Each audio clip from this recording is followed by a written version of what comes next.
Madame, Monsieur, bonsoir. Merci de nous rejoindre à la une de l'actualité. La sélection algérienne de football a assuré, après son match nul face au Zimbabwe, elle a assuré sa 19e participation à la Coupe d'Afrique des Nations en 2022 au Cameroun, à 2 journées de la fin des qualifications. Nous ferons le point au début de ce journal.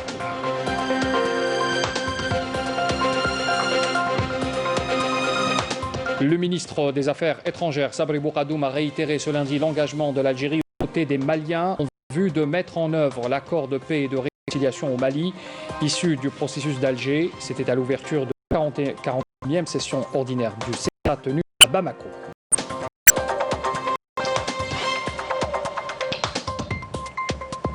Le Croissant Rouge algérien a remis ce lundi après-midi à Shahid El-Hafed, au camp de réfugiés sahraouis, au Croissant Rouge sahraoui, 60 tonnes d'aide humanitaire dans le cadre de la solidarité permanente et constante du peuple algérien avec le peuple sahraoui. Les aides avaient été acheminées par 2 avions des forces aériennes algériennes.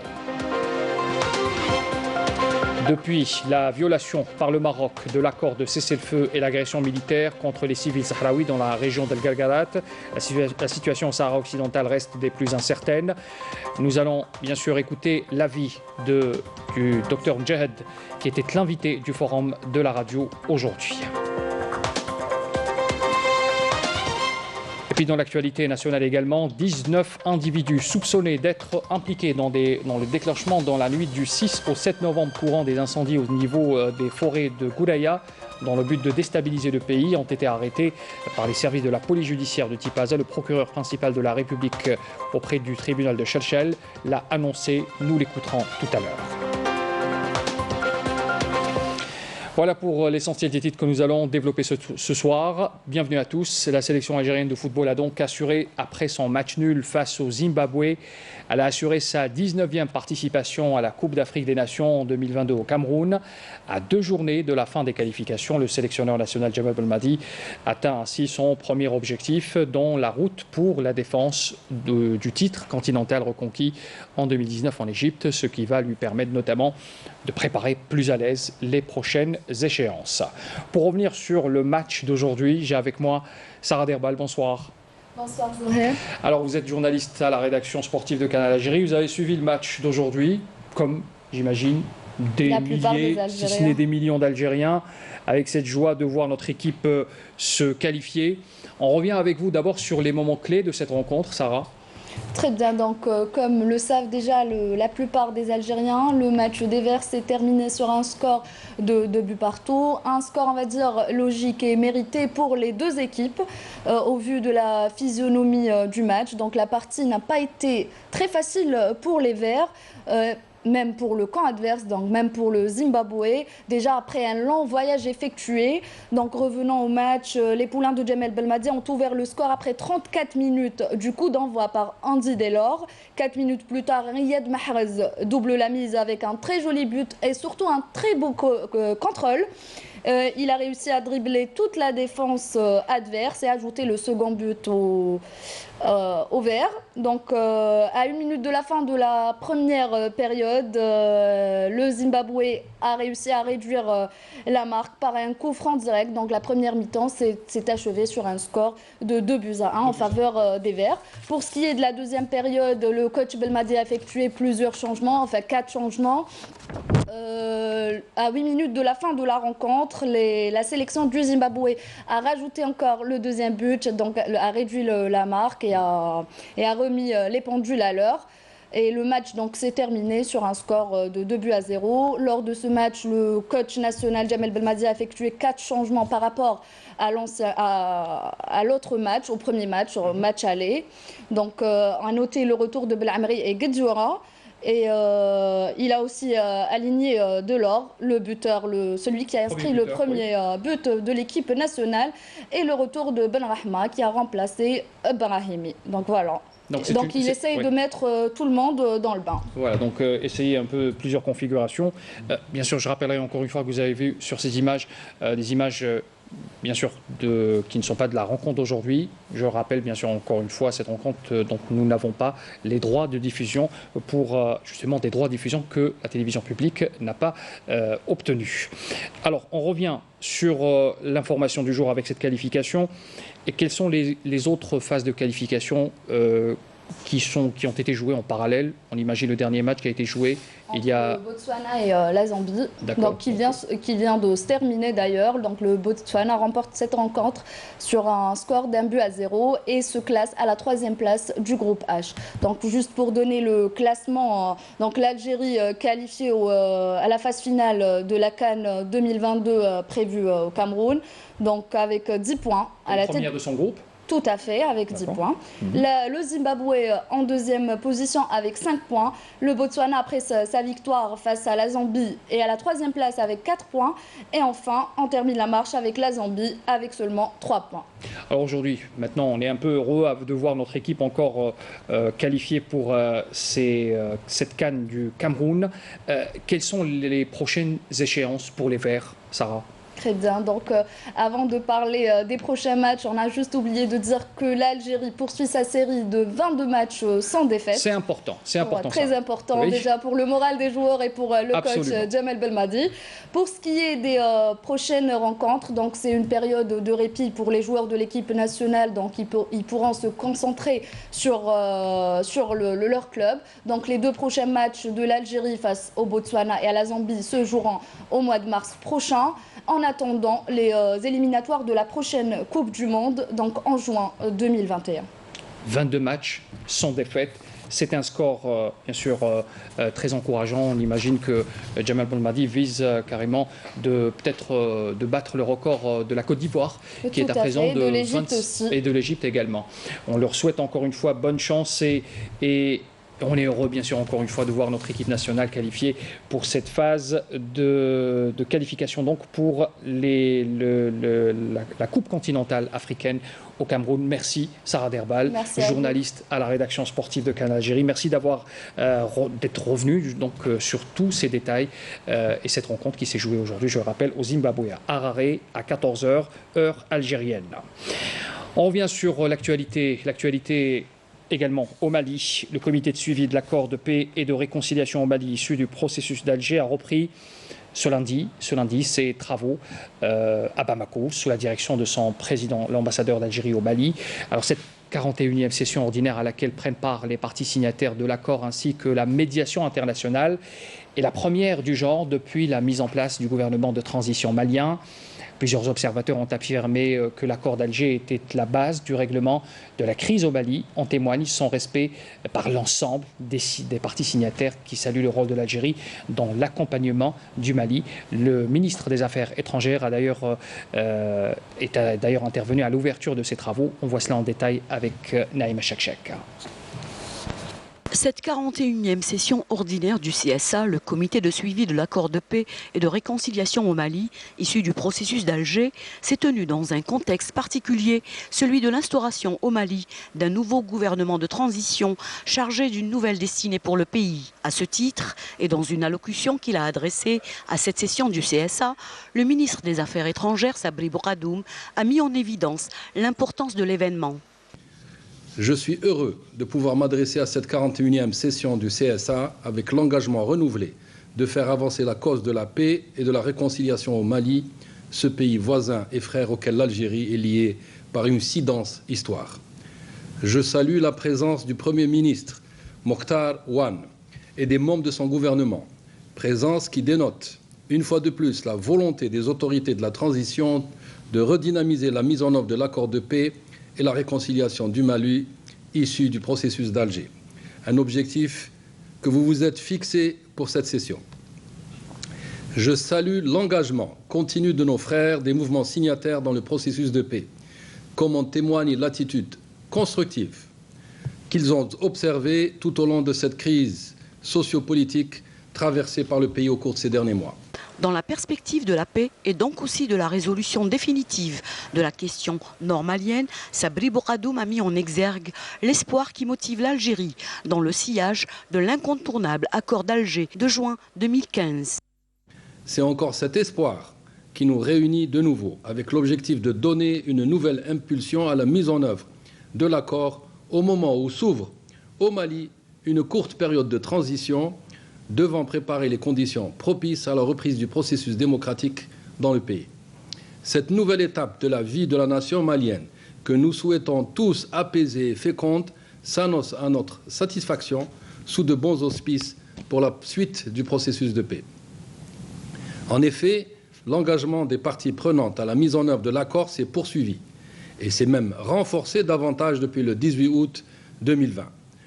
Nous nous félicitons du fait que les contacts que nous avons encouragés entre les parties prenantes aient conduit à l'inclusion de l'accord dans la charte et la feuille de route de la transition. La transition malienne en cours et l'entrée au gouvernement des mouvements signataires de l'accord d'Alger, un fait rassurant pour le chef de la diplomatie algérienne.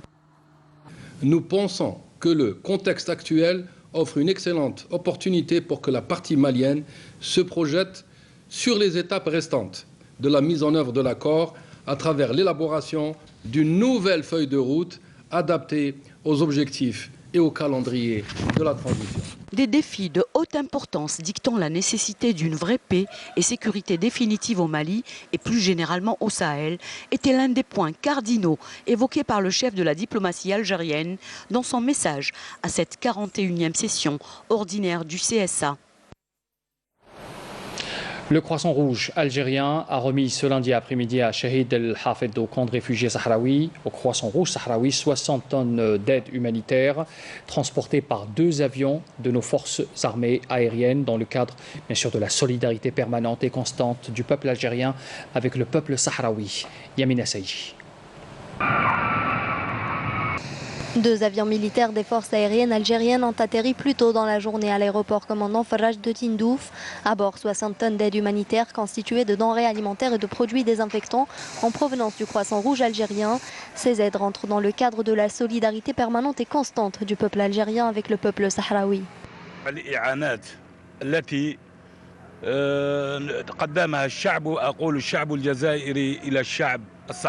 Les aides du peuple algérien au peuple sahraoui sont une preuve d'amitié entre ces peuples frères. C'est également une preuve d'attachement qui dure depuis de nombreuses années.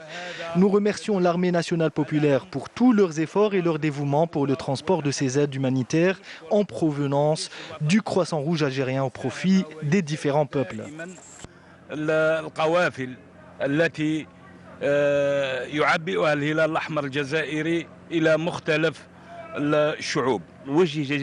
Nous remercions l'ensemble du peuple algérien, le Croissant Rouge algérien, le gouvernement algérien, mais aussi l'armée nationale populaire pour cette contribution. Et ce geste humanitaire, c'est également l'occasion de rappeler au monde entier et à tous les partenaires et les agences des Nations Unies, ainsi que les organisations non gouvernementales, que les réfugiés sahraouis ont besoin de plus de contributions et au financement de plus de programmes humanitaires. Fidèle à ses principes de solidarité avec les peuples opprimés, l'Algérie a une énième fois marqué son soutien à la RASD par cette opération d'aide humanitaire au profit des réfugiés sahraouis à Tindouf. Le Parlement algérien, avec ses 2 chambres, a rendu public un communiqué dans lequel il annonce suivre avec inquiétude les derniers développements dans les territoires sahraouis occupés et les incursions de l'armée marocaine dans la zone tampon de Gargarat, entravant ainsi le cessez-le-feu signé en 1991 sous l'égide des Nations Unies. Le Parlement, dans son communiqué, rappelle que le Sahara occidental est un territoire non autonome et qu'à travers le droit international et les différentes résolutions onusiennes, le référendum d'autodétermination pour les Sahraouis reste la seule option viable pour un règlement définitif de la crise dans cette région. Le directeur général de l'Institut national d'études de stratégie globale, l'INSEG, Abdelaziz Mjahed, invité du forum de la chaîne 1 de la radio algérienne. Mjahed est revenu notamment sur les derniers développements dans le Sahara occidental. Il regrette le silence complice de certains membres du Conseil de sécurité concernant les violations flagrantes du droit international par le Maroc dans les territoires sahraouis occupés. Mounana Walhamoudi. Invité ce matin au forum de la radio nationale, le directeur général du Centre des études de stratégie globale a confirmé que la question du Sahara occidental avait permis à l'Algérie d'identifier ses alliés, ses partenaires et ses ennemis et qu'il était temps pour l'Algérie de revoir ses relations avec les autres pays. Notre position, c'est elle qui va dicter, nous impose ce choix. Soit on respecte nos principes, et à ce moment-là, on doit faire le tri, on ne s'habille pas à n'importe qui, et on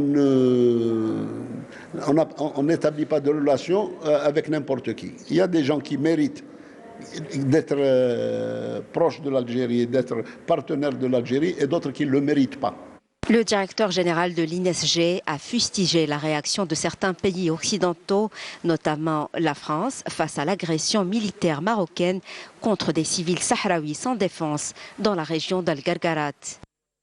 Chose certaine, c'est qu'il n'a pas pu le faire sans l'appui et même, j'allais dire, l'encouragement de la France, qui est derrière l'accord de Madrid, qui est derrière tout ça. Uniquement la France.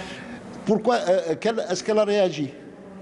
La France, qui est membre du Conseil de sécurité, comment elle ne réagit pas à une violation d'un accord qui a été signé par l'ONU et à la demande de l'ONU? L'invité du forum de la radio a insisté sur le fait que l'Algérie a toujours soutenu les causes justes dans le monde, concernant notamment la question de la décolonisation.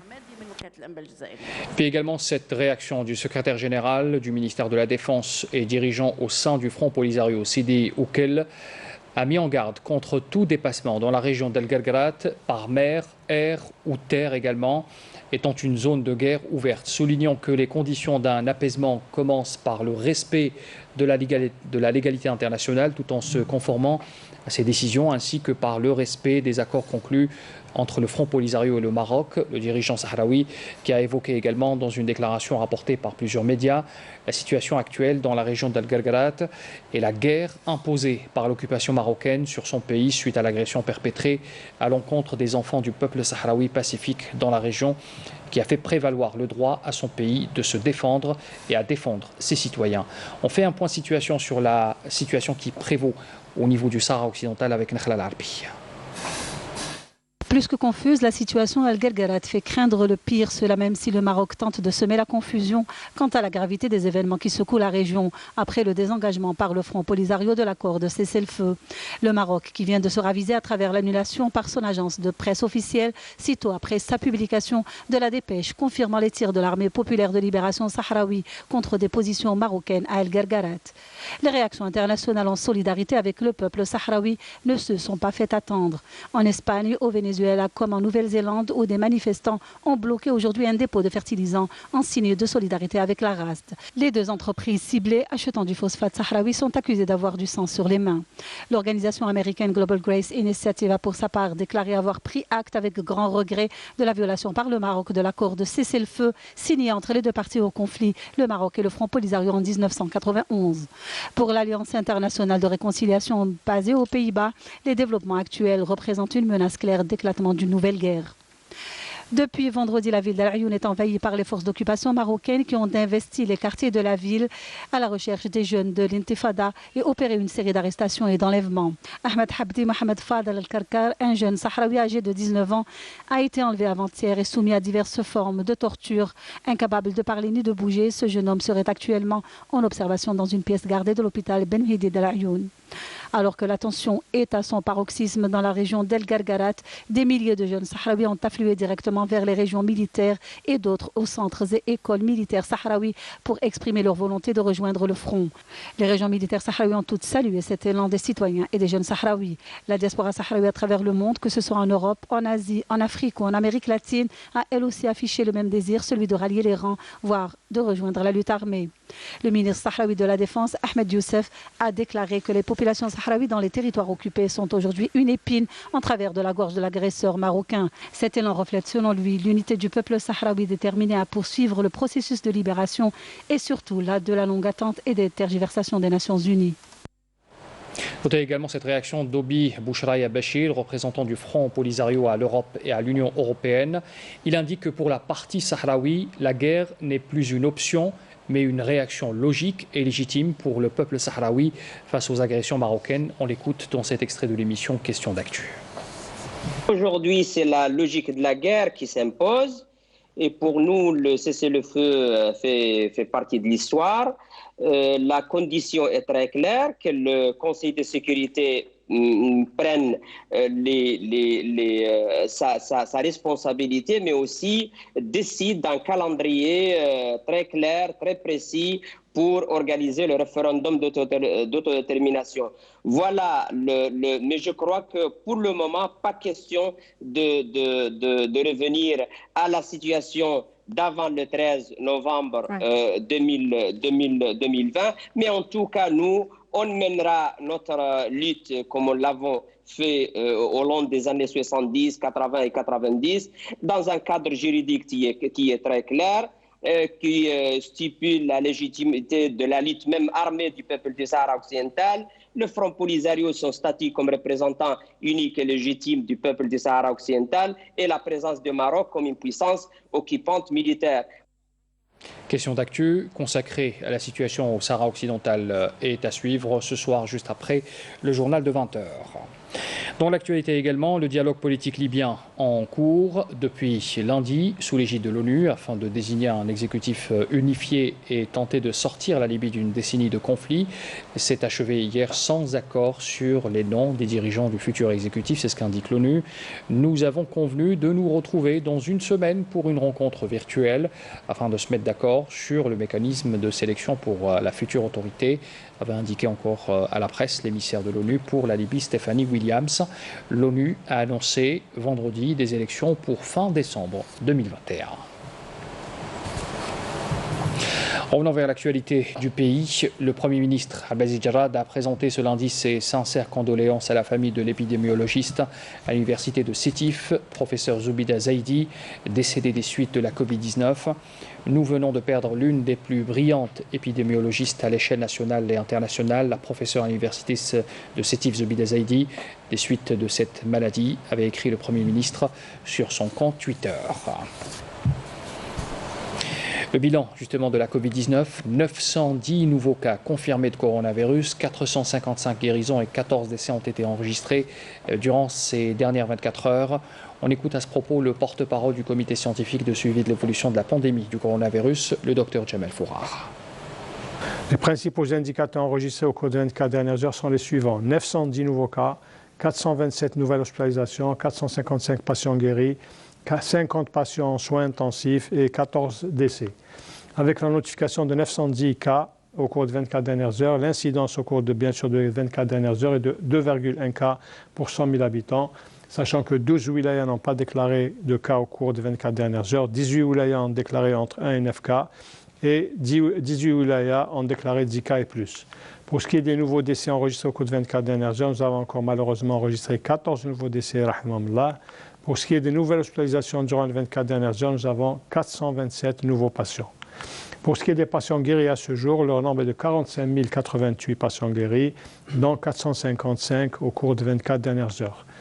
Et pour ce qui concerne les soins intensifs, nous avons actuellement au niveau de nos hôpitaux, au niveau national, 50 patients intubés, c'est-à-dire en soins intensifs. Et pour terminer, nous disons toujours, faites attention à votre santé et celle de votre famille. N'oubliez pas de respecter scrupuleusement les règles de prévention, l'hygiène des mains, la distanciation sociale et surtout le port de masque obligatoire en tout lieu et en toutes circonstances. Et puis cette information également à retenir ce lundi, 19 individus soupçonnés d'être impliqués dans le déclenchement dans la nuit du 6 au 7 novembre au courant des incendies au niveau des forêts de Gouraya, dans le but de déstabiliser le pays, ont été arrêtés par les services de la police judiciaire de Tipaza. C'est ce qu'a annoncé ce lundi le procureur principal de la République auprès du tribunal de Chefchel, dans un point de presse animé au siège du tribunal de Chefchel en vue d'informer l'opinion publique de cette affaire. Le procureur de la République, Ahmed Chenoufi, avait indiqué que les services de la gendarmerie nationale et de la sûreté de la wilaya de Tipaza ont mené, suite à l'ouverture d'une instruction judiciaire, des enquêtes et de larges investigations pour déterminer les causes du déclenchement simultané des incendies à travers plusieurs régions de la wilaya, causant la mort de 2 personnes, en plus de dégâts considérables. On écoute à ce propos la déclaration du procureur de la République de Chefchel.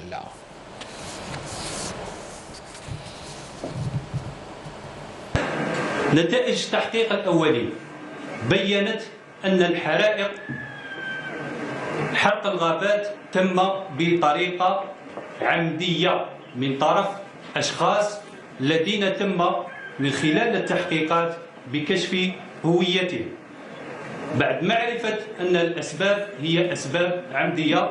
تم توجيه تعليمات إلى تحديد هوية وإيقاف جميع المتورطين في الفعل الإجرامي. الأدوات المستعملة تم حجز قارورات غاز البوتان، وأخذ صور فوتوغرافية من الفاعل الرئيسي أثناء تنفيذ العملية. من خلال تحريات أجهزة الهاتف النقال تم معاينة رسائل نصية قصيرة، مجموعة من الرسائل القصيرة التي تتم بينه وبين أطراف تقيم خارج الوطن. كما تم المطالبة من خلاله إلى تحديد هويته الكاملة. التحقيق مع البنك وسترن يونيون الذي تم عن طريقه تحويل الأموال بالعملة الصعبة. Et puis une dernière information avant de vous quitter, le tribunal de Koléa à Tipaza a décidé ce lundi de reporter le procès de Karim Tabou, porte-parole officiel de l'Union démocratique et sociale du DS, parti non agréé, au 30 novembre prochain. La présidente de l'audience a annoncé le report pour la 7e fois consécutive du procès de Karim Tabou, poursuivi pour atteinte au moral de l'armée depuis septembre 2019 suite à la demande de la défense. Un rappel des titres avant de clore cette émission. La sélection algérienne de football a assuré après son match nul face au Zimbabwe, elle assure sa 19e participation à la Coupe d'Afrique des Nations en 2022 au Cameroun, à 2 journées de la fin des qualifications.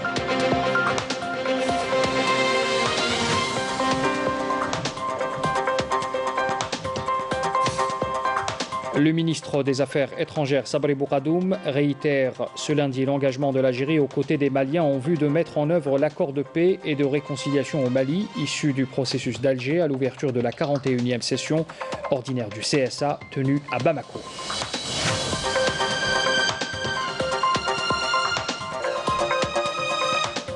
Le Croissant Rouge algérien a remis ce lundi après-midi à Chahid El Hafid, au camp de réfugiés sahraouis, au Croissant Rouge sahraoui, 60 tonnes d'aide humanitaire transportées à bord de 2 avions de nos forces armées dans le cadre de la solidarité permanente et constante du peuple algérien avec le peuple sahraoui. Puis depuis la violation par le Maroc de l'accord de cessez-le-feu et l'agression militaire contre les civils sahraouis dans la région d'Al-Galgalat, la situation au Sahara occidental reste des plus incertaines. Abdelaziz Mjahed avait intervenu ce lundi au forum de la radio pour évoquer le silence complice de certains membres du Conseil de sécurité dans cette affaire. 19 individus soupçonnés d'être impliqués dans le déclenchement dans la nuit du 6 au 7 novembre courant des incendies au niveau des forêts de Boulaya dans le but de déstabiliser le pays ont été arrêtés par les services de la police judiciaire de Tipaza. Le procureur principal de la République auprès du tribunal de Cherchel l'a annoncé aujourd'hui.